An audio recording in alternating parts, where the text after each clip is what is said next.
Covid-19 já matou mais de 50 mil brasileiros durante a pandemia. Oficialmente, já foram registrados 1 milhão de casos de contágio. Segundo dados do consórcio de veículos da imprensa, no Rio de Janeiro, o número de mortes chegou a 9 mil pessoas. 430 eram moradores de favelas, de acordo com o levantamento do aplicativo do jornal comunitário do Complexo do Alemão, Voz das Comunidades. Pessoas que vivem onde não há condições básicas de saneamento e muitas vezes é difícil fazer o isolamento social proposto pela Organização Mundial de Saúde para evitar o contágio. Além disso, esse isolamento não é respeitado por parte da população.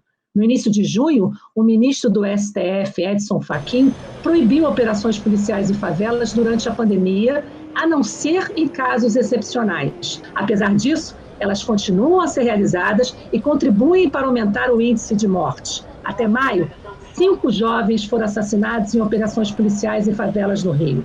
Luiz Antônio de Souza Ferreira da Silva e João Pedro Matos Pinto, ambos de 14 anos, Tiago Santiago da Silva e Estevão Freitas de Souza, os dois aos 17, e João Vitor Gomes da Rocha, de 18 anos. Para conversar sobre essa situação nas favelas do Rio, convidamos a engenheira, articuladora social, Magda Gomes, fundadora do coletivo Rocinha Resiste e também integrante da Escola Mulheres Negras Decidem.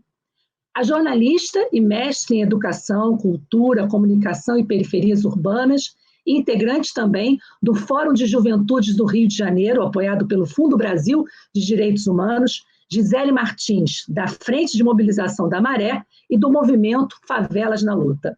E antes da gente começar a nossa conversa, eu queria lembrar que a gente está conversando pela internet, então problemas de conexão podem acontecer ao longo dessa conversa, não tem problema, a gente está sempre retomando, sempre que a tecnologia permitir. De acordo com os números do Instituto de Segurança Pública acessados pelo site do G1, com base na Lei de Transparência de Dados, o Rio de Janeiro tem maior número de mortes por policiais em 22 anos. Somente nos 5 primeiros meses do ano, foram 741 mortos. São quase 5 vítimas por dia. Especificamente nos meses de março e abril, ou seja, já na quarentena, 290 pessoas morreram no estado do Rio em operações policiais. Esse número de vítimas equivale a 1/3 dos mortos pela polícia norte-americana em todo o ano de 2019.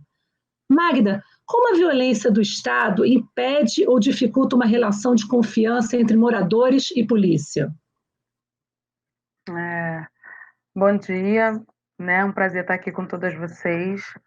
E quando se trata de segurança pública, especialmente no que diz respeito à violência policial na favela, é sempre uma contradição e um conflito, né?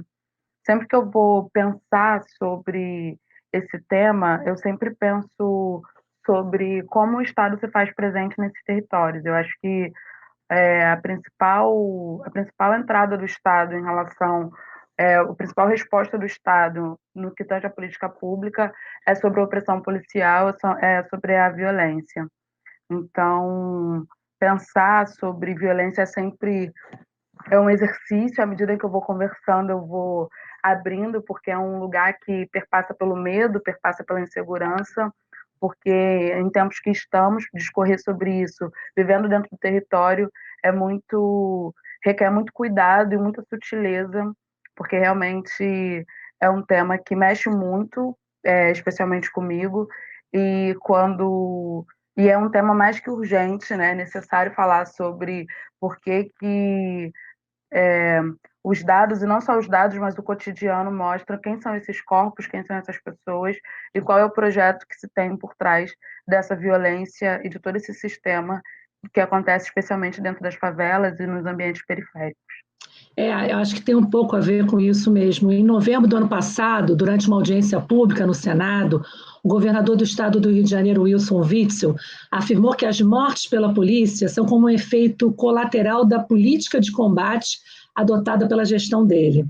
Ele disse ainda que, abre aspas, o número de óbitos em relação ao crime organizado teve um aumento em razão de um combate efetivo do crime organizado pelas nossas forças policiais. Fecha aspas. Gisele, qual o impacto diário dessa política de confronto adotada por sucessivos governos sobre os moradores da favela, principalmente nesses momentos de pandemia? A política do Estado e a nível nacional é uma política genocida, que trata a favela como inimiga, que se trata o corpo negro, principalmente jovens negros, como inimigos. A gente teve mais casos de homicídio durante esse período de pandemia do que no ano passado. Isso significa que esse Estado está matando a gente de Covid, de tiro e de fome. Não por acaso a gente, enquanto movimento de favela,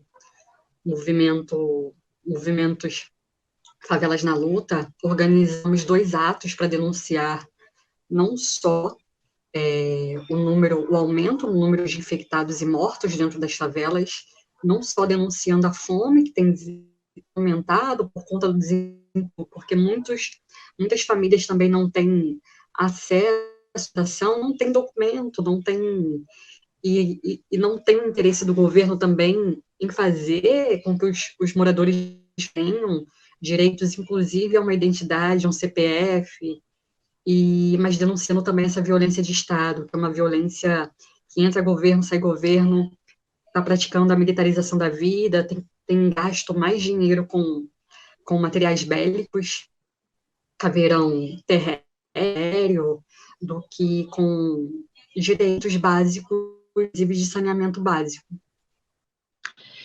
No ano passado, né, Gisele, você lançou até o livro Militarização e Censura, a luta por liberdade de expressão na Maré. E aí, a gente lembrando, né, que em 2018 o Rio de Janeiro esteve sob intervenção com a presença do Exército nas ruas, né? Como essa intervenção foi vista pelos moradores da Maré e como os veículos comunitários foram silenciados? Esse que eu fiz, ele é resultado de uma pesquisa de mestrado, mas também é resultado desse cotidiano que eu passo na favela, que aí não é só eu, que aí são inúmeros outros comunicadores e comunicadoras comunitárias da Maré. Você falou em 2018, a gente teve essa intervenção a nível estadual no Rio de Janeiro, de uma política, de novo, racista, genocida do Exército, mas nós, moradores da Maré, fomos laboratório dessa política em 2014 e 2015, que a gente teve a invasão do Exército aqui na nossa favela, nos períodos de 1 ano e 5 meses.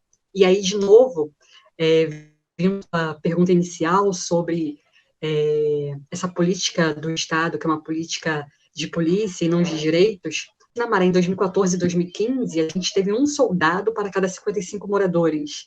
Mas aí, na minha história de vida e aí na história da Maré, que a Maré existe desde 1940, a gente nunca teve um professor ou um médico para cada 55 moradores. E a Maré tem 140 mil moradores. A gente teve comunicadores e ameaçados de morte, rádios fechadas, mídias comunitárias fechadas durante aquele período de 2014. Foi bem difícil, eu circulei mais de 80 favelas naquele período, documentando, denunciando, porque eu também faço um trabalho de acompanhamento de violações de direitos da comissão, e o que eu via nas outras favelas era violência policial matando, era inclusive policiais mexendo até a comida de moradoras, confusas, enfim, arrombamentos de casas, enormes violações de direitos, e é basicamente isso que eu venho contando um pouco nesse livro. Além da opressão do tráfico e da polícia, os moradores de favelas têm que lidar com as milícias, né? Há uma diferença de tratamento no combate à milícia e ao tráfico? Como se reflete no dia a dia dos moradores? É sempre muito tênue os limites dessa articulação, né? E não se dá pelo território, mas sim, acho que pelo contexto nacional que a gente está vivendo. Acho que não é uma característica desse momento ou do território, mas acho que é um reflexo mesmo do que a gente está passando nesse governo e nesse momento do Brasil. Eu acho que não é assim, eu acho que algumas coisas estão mais evidentes, mas ela se faz, como eu posso dizer, que é sempre é muito assim, é um lugar de muito medo, sabe? Enquanto mulher preta, retinta, que sube e desce o beco e que estou na favela o tempo inteiro, eu fico sempre pensando sobre esses limites, né? E sobre essas articulações. Mas aí eu sempre trago uma referência de que não é um episódio isolado ou uma coisa que está acontecendo agora. Eu acho que agora existe uma predisposição, por assim dizer, existe uma representatividade, né? Você tem ali uma representação maior de um Estado que sim, que é racista, que é genocida e que pensa pelo viés da militarização, com menos direitos, e aí isso começa a se fazer presente na figura de um presidente, e aí quando você espalha isso para os territórios, isso fica, você consegue ver mais disso. Então é algo que se funde, é algo que está ali de forma homogênea e que não é uma coisa que não faz parte do cotidiano. Magda, você chegou a me dizer que se sente mais segura na Rocinha do que em Copacabana, né? Por quê? Por que isso? Quando eu penso nos reflexos da violência, né, sobre o corpo de mulheres pretas, eu penso que eu estou muito mais vulnerável no asfalto do que dentro da favela, porque lá dentro eu reconheço os meus pares me reconhecem. Então, eu acho que esse é um aspecto da segurança que me faz me sentir muito mais segura dentro da Rocinha, por exemplo, que está andando 3 horas da manhã em Copacabana. Gisele, as unidades de polícia pacificadora promovem alguma segurança? Ou ao contrário?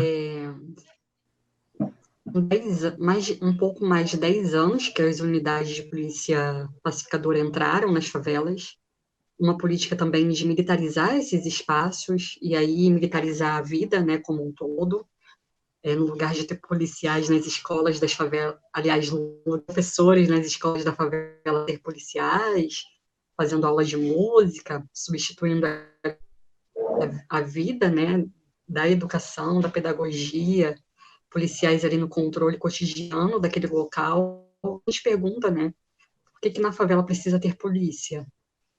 Por que na favela precisa ter a unidade de polícia pacificadora? Ou seja, e aí de novo a gente vê o quanto esse Estado é racista e que olha para esse território, para esse local de moradia, de grande população, como inimigo que precisa ser combatido.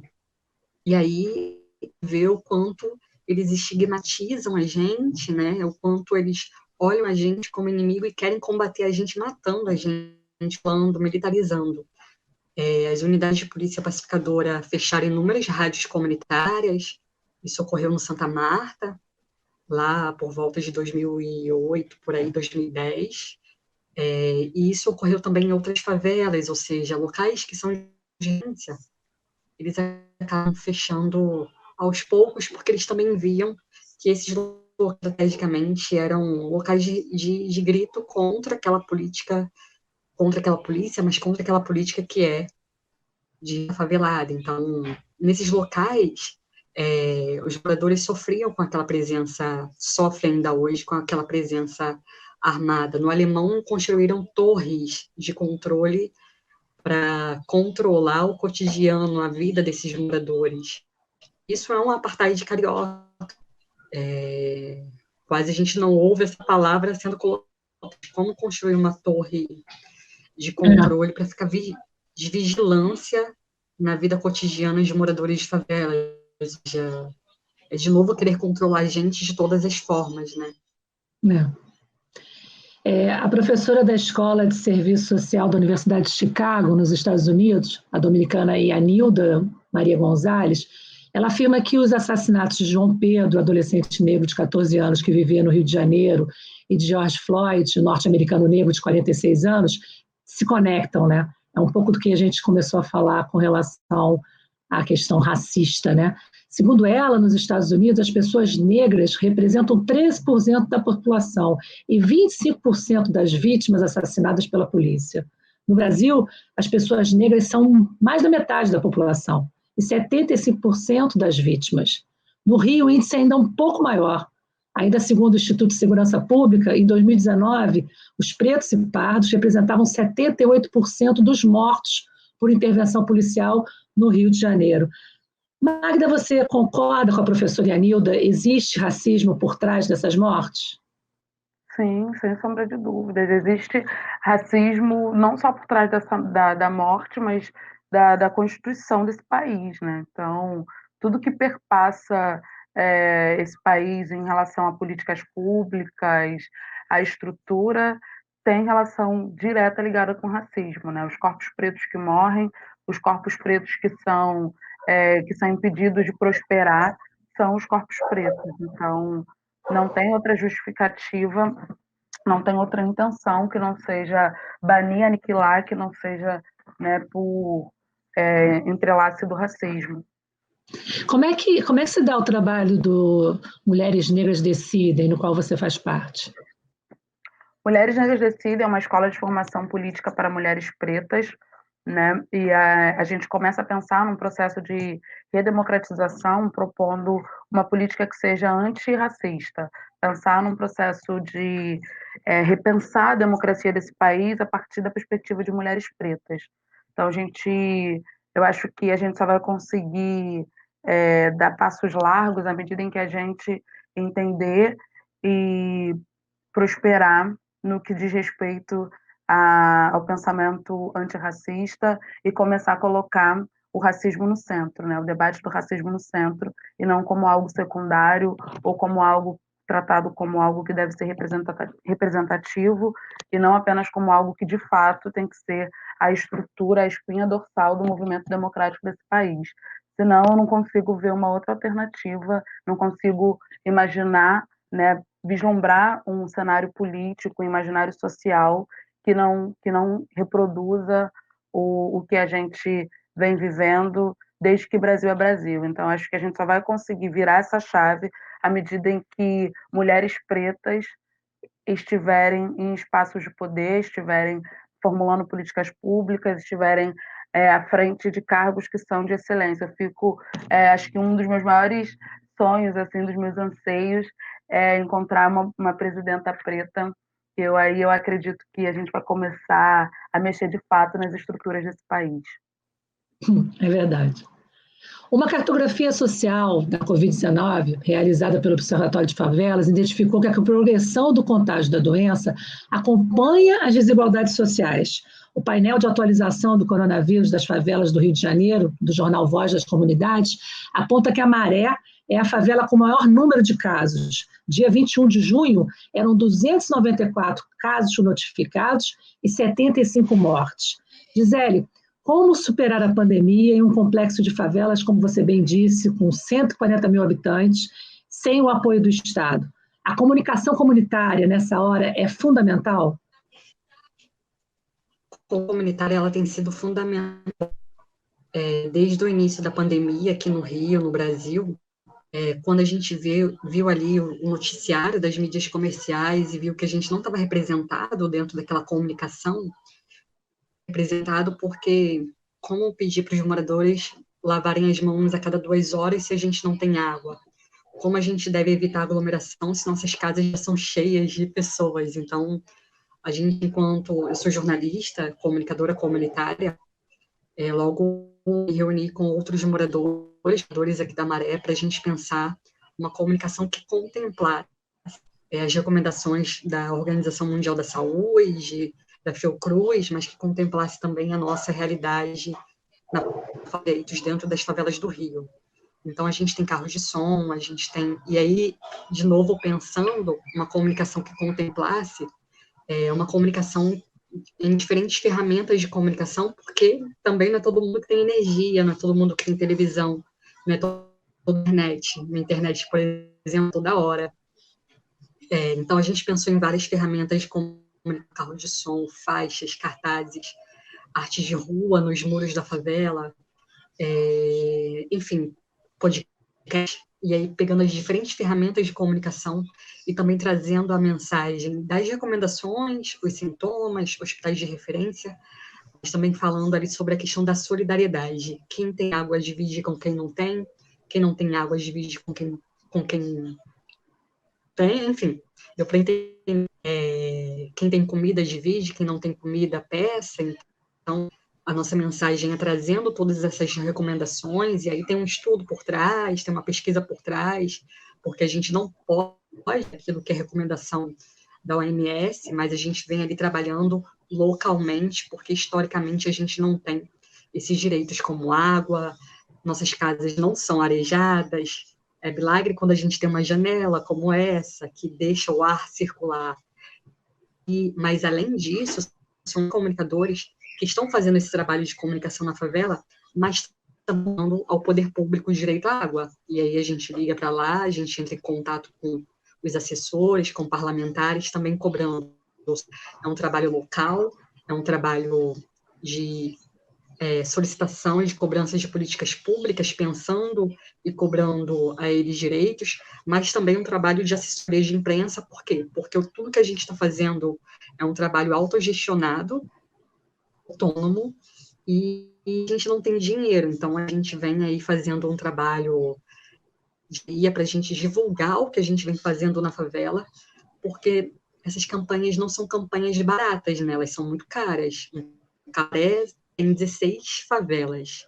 Ela vai da Passarela 6, da Avenida Brasil, na Fiocruz, até a Entrada de Caxias, até a Passarela 18. Ela é enorme.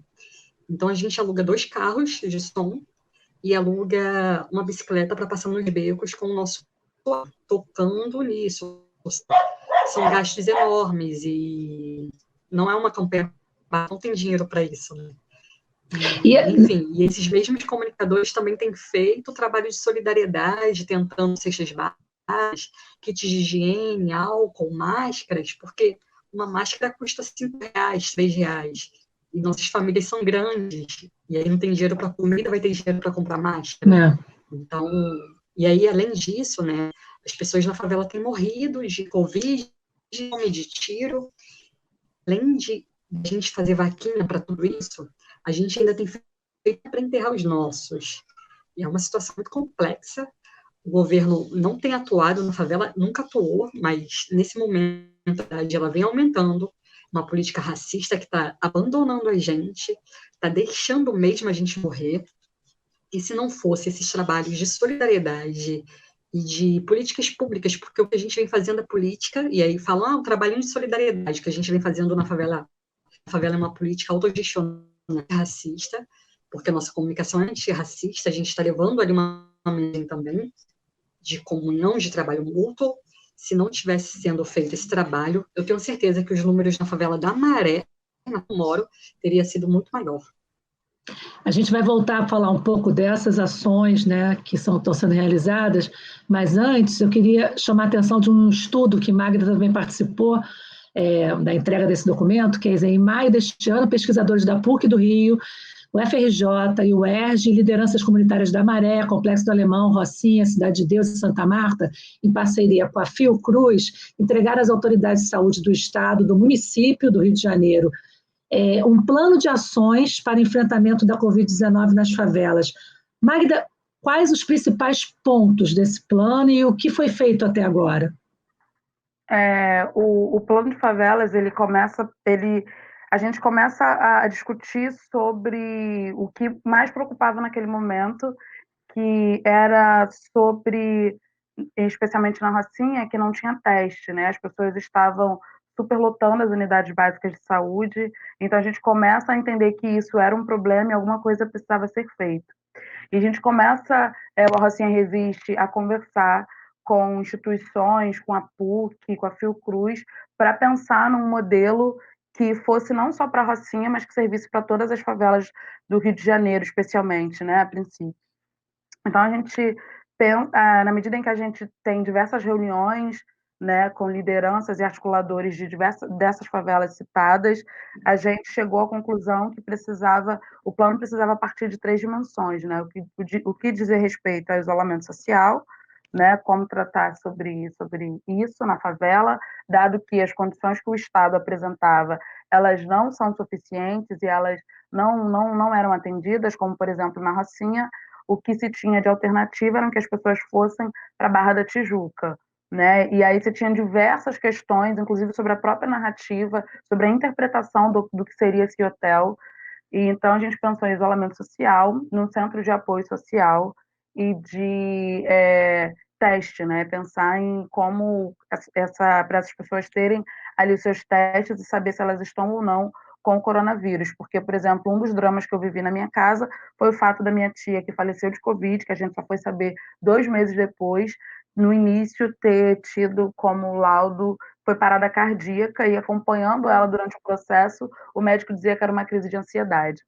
Meu Deus do céu. Então, a gente entendia que alguma coisa precisava ser feita, então a gente, num esforço mútuo, assim, acho que foi como eu te falei, em 5 dias a gente conseguiu 50% do plano. A gente está em um mês ou dois e a gente está em 70%, porque né, que bom a gente tem conseguido articular, não só com a Alerj, mas também né, com as outras instituições, mas existem entraves políticos e burocráticos que dificultam, de fato, a implementação e a execução do plano que ele vem atuando, ele pensa nessa perspectiva, né?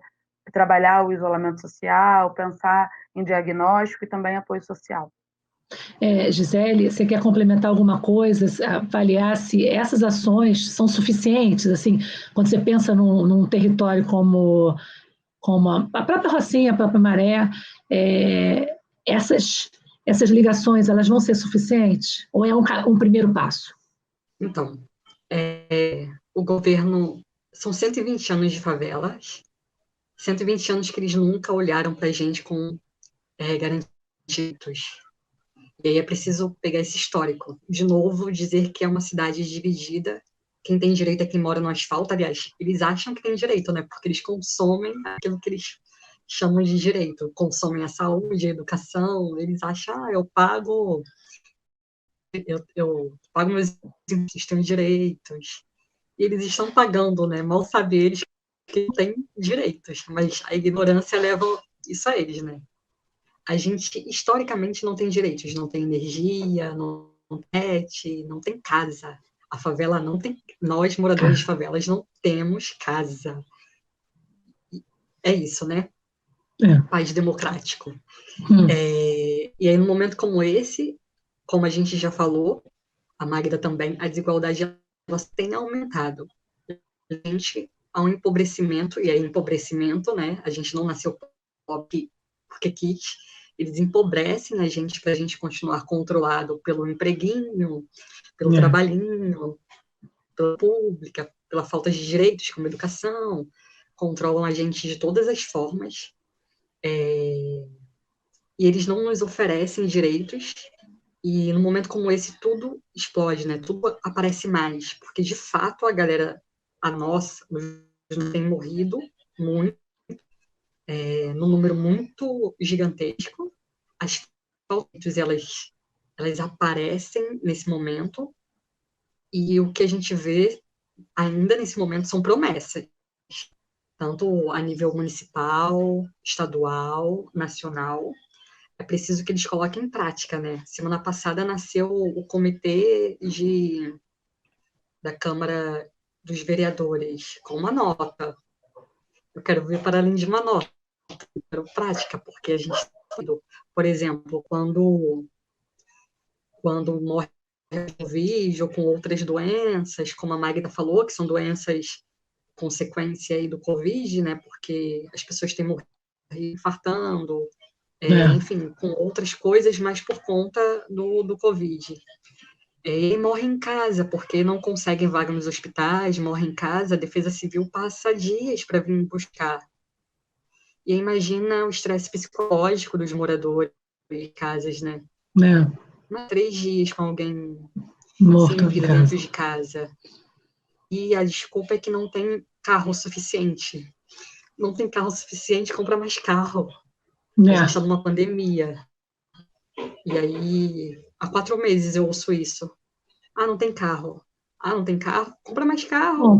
Né? As licitações aí estão liberadas por conta do momento. Então, é preciso que tenham mais práticas, né? A gente acaba se tornando ali sem ter nenhum tipo de a nossa urgência. Não era para os moradores de favelas estarem dando carro para pegar gente doente em casa e levar para o hospital e tentar uma vaga.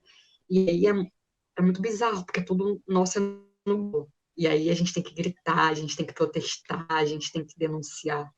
Quase a gente não respira, né, quando a gente está nessa função. E aí a gente continua nesse grito em todas as esferas aí de não direitos, lutando pela própria vida. E aí muita gente fala, ai, nossa, que trabalho bonito. Não é um trabalho bonito. Trabalho de sobrevivência pela nossa própria vida. Se eu não tivesse com meu álcool e gel aqui, indo também um vidrinho para o outro não tinha, eu não teria. Então, é um trabalho de sobrevivência. E a gente está num momento de democracia, uma dita democracia, né? Não era para a gente estar assim.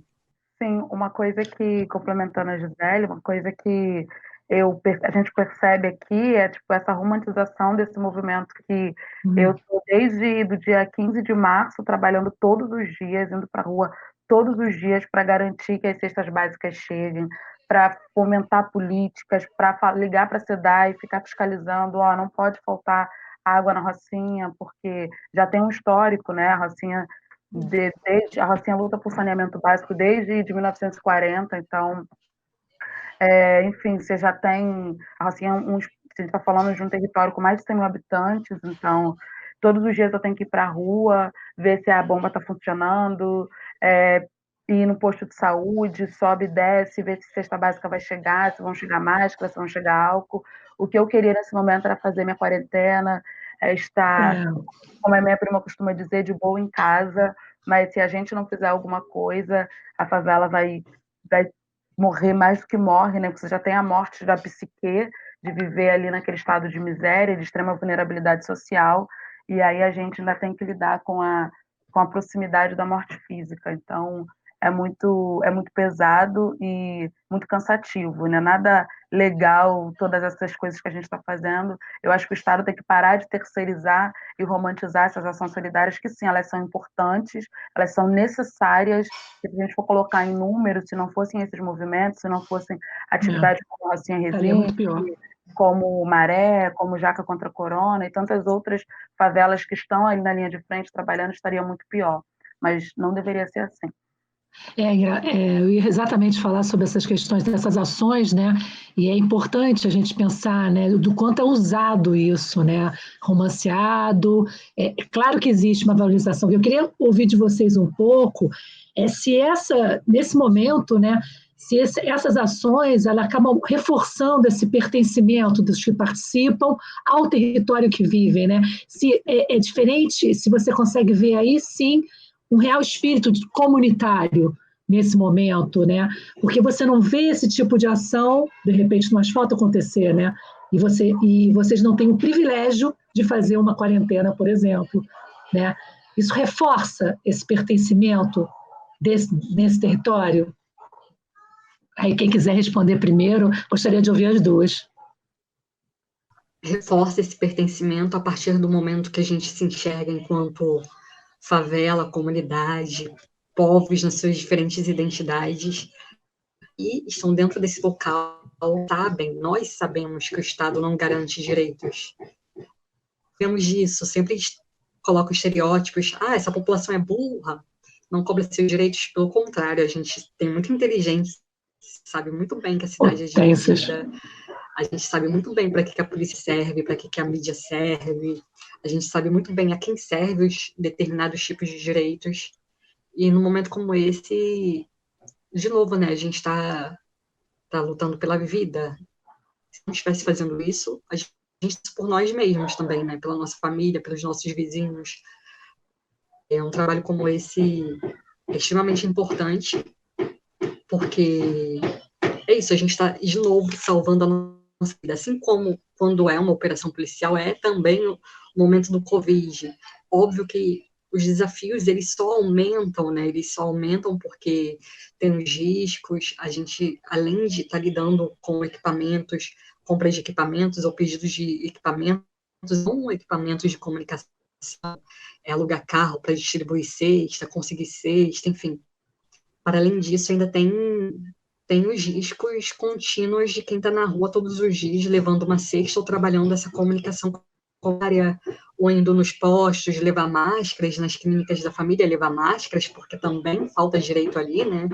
Essa população da saúde tá sem, esses profissionais de saúde estão sem estrutura, e aí pedem a gente, e aí a gente trabalha, tem que trabalhar com segurança, tem nossa responsabilidade na nossa vida e na vida do outro, que é voluntário de uma frente de mobilização como essa, como a Frente Maré, como na Rocinha, e aí a gente tem que comprar EPI, a gente tem que comprar máscaras para essa pessoa trocar a cada 2 horas, tem que ter álcool, tem que ter um cuidado. Se essa pessoa fica doente, a gente precisa pagar um teste, porque a gente não tem um direito ao teste.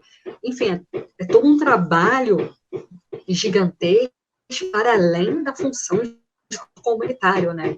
E aí tá essa grande diferença entre ser um jornalista só fazendo matérias, mas ser alguém que pertence a esse lugar, né? E aí falar do pertencimento, que pertence a esse lugar e sabendo que se você não estiver trabalhando isso, é você que pode ser o próximo a morrer. E aí é um trabalho gigantesco, que requer cuidados. A gente vive um novo momento de pandemia, e é por isso também que a gente está lutando para que não ocorram as operações sociais, para diminuir aí as nossas lutas, gritando pelo direito à vida. Também diminuir esse trabalho, porque é muito trabalho, né? Eu estou lidando com contas, eu nunca lidei com contas. Enfim, a gente está lidando com tudo. Estava até pensando, agora eu vou poder gerir qualquer tipo de empresa, organização, mídia comunitária, depois de uma pandemia como essa. Magda. Eu venho de uma filosofia de quilombo, né?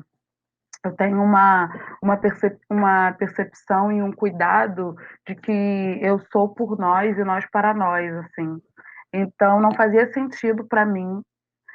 Eu me lembro que, em algum momento, eu cheguei a cogitar que eu ia ficar em casa. Assim, eu cheguei a separar alguns livros, eu fiz um roteiro assim do que eu ia fazer na primeira quarentena, né, ali naqueles 15 dias.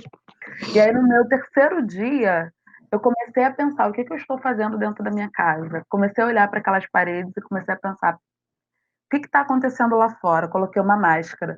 Quando eu comecei a andar pela Rocinha e vi que as pessoas não tinham máscaras e que não tinha nada falando sobre coronavírus ou sobre pandemia, meu primeiro movimento foi, junto com a Rocinha Resiste, a gente pensou, a gente precisa fazer alguma coisa, e essa coisa precisa ser feita logo, e ela tem que ser feita ontem.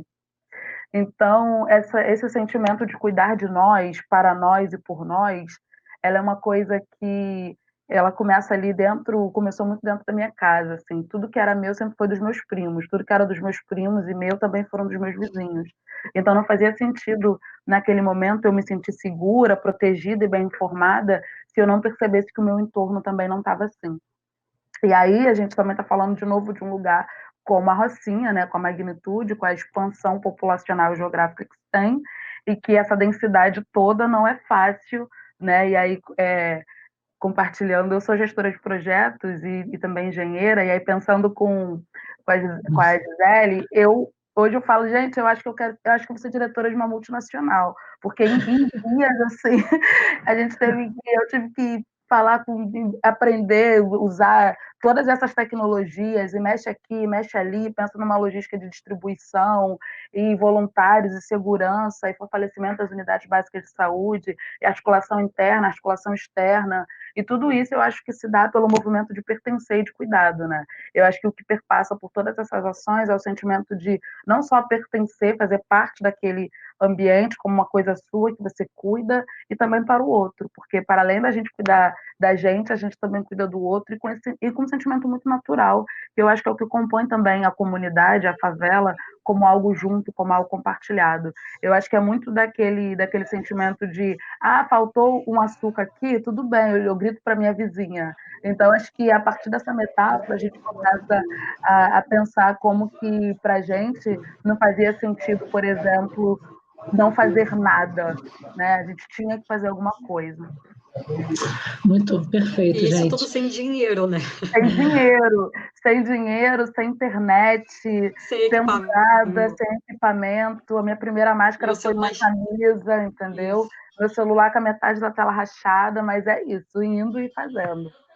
Meu celular esquenta toda hora, eu tô aqui toda hora apertando o botão, porque, enfim, computador zero, Vamos que sem vamos, né? teclado, mas é isso.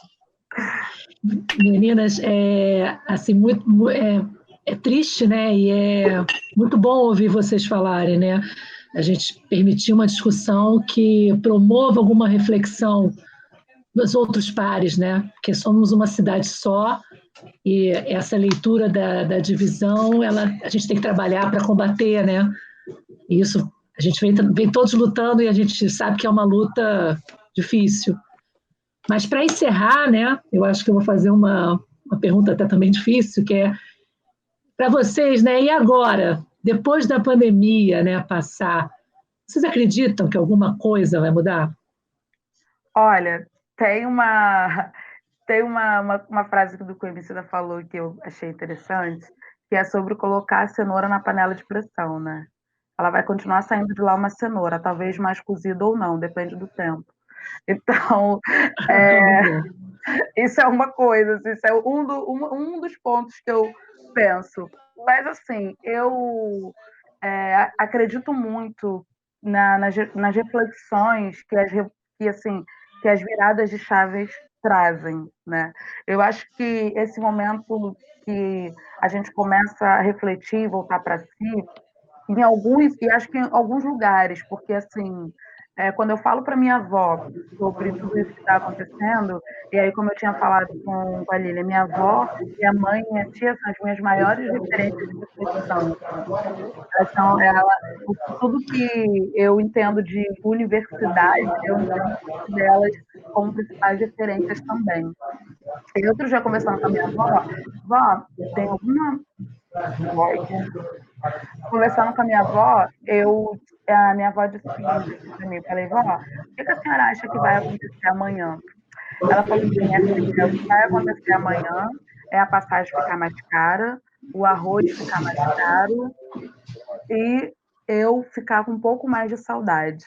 Então, eu respirei, falei, E eu acho que o que a gente tem que fazer em contrapartida é pensar mesmo num processo de sociedade, né? Pensar que Brasil é esse que a gente quer para o futuro, pensar melhor sobre os aspectos da educação. Eu acho que um contexto como esse escancara a desigualdade social de uma forma que a gente que já vive num contexto de favela sabe notar, né?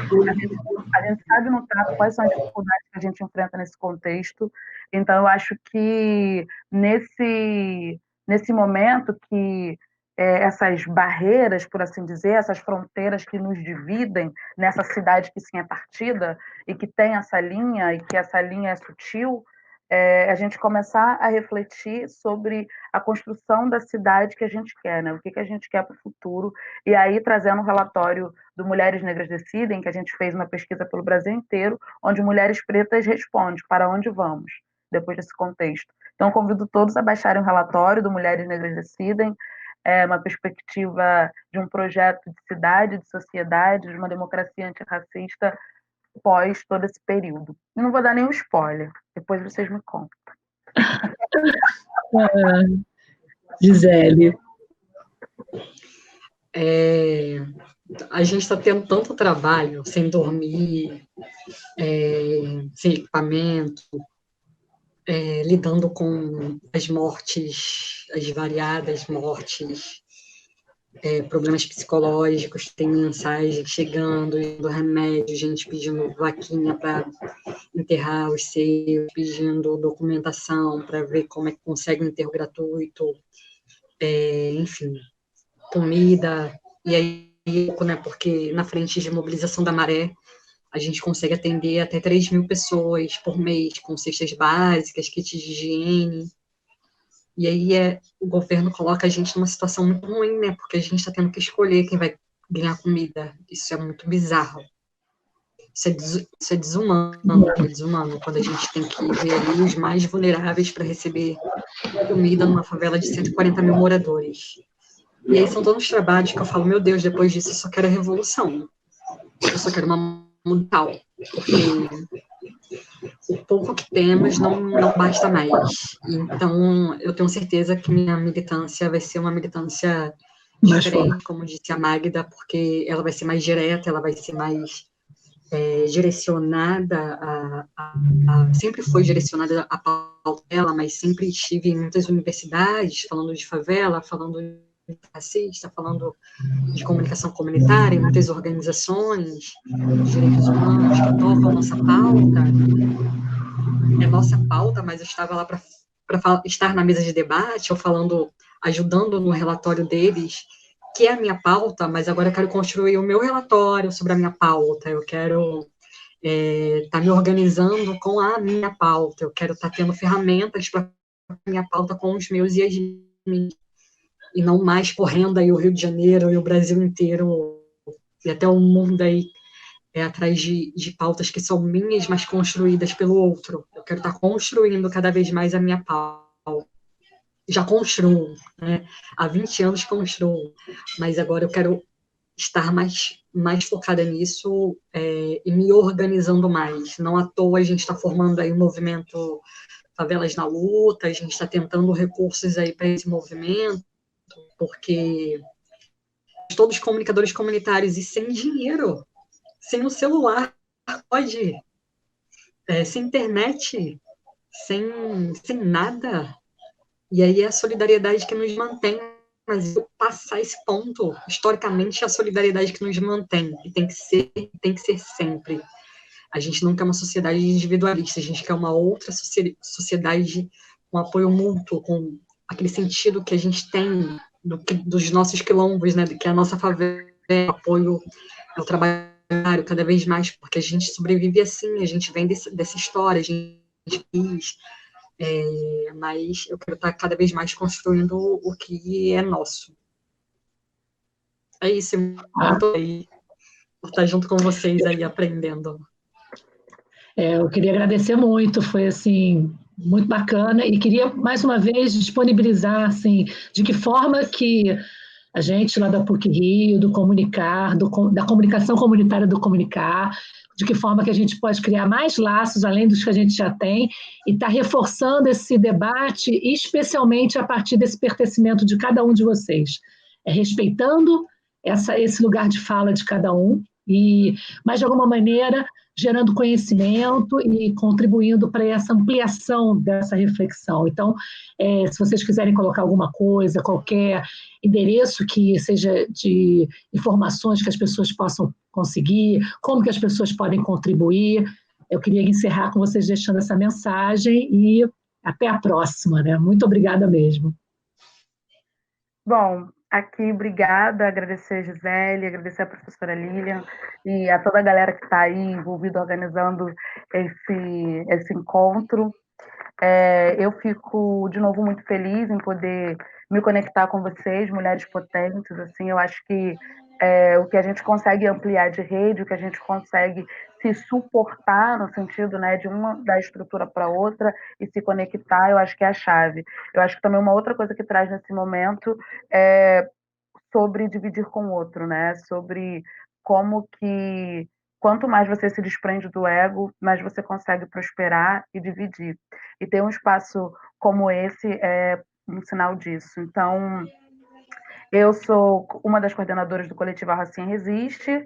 A gente está no Instagram, @RocinhaResiste, e lá a gente tem informações das ações, de como doar, da nossa pesquisa, que a gente agora entra num laboratório. A gente já circulou uma pesquisa no dia 15 de março, e agora a gente está montando um novo grupo para discutir sobre a pesquisa que vem sendo produzida pela Rocinha Resiste nesse contexto.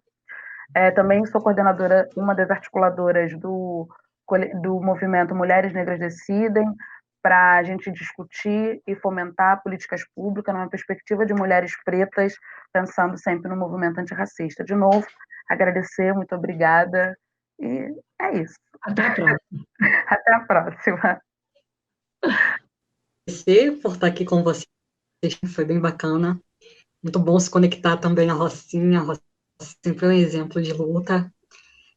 Também por esse espaço, né, de ser uma live na PUC, um lugar que eu estudei, de estar junto com vocês também, ouvindo, aprendendo, dividindo. Acompanhe aqui na Maré, eu faço parte do Maré 0800, que trabalha a distribuição de livros e roupas e calçados, enfim.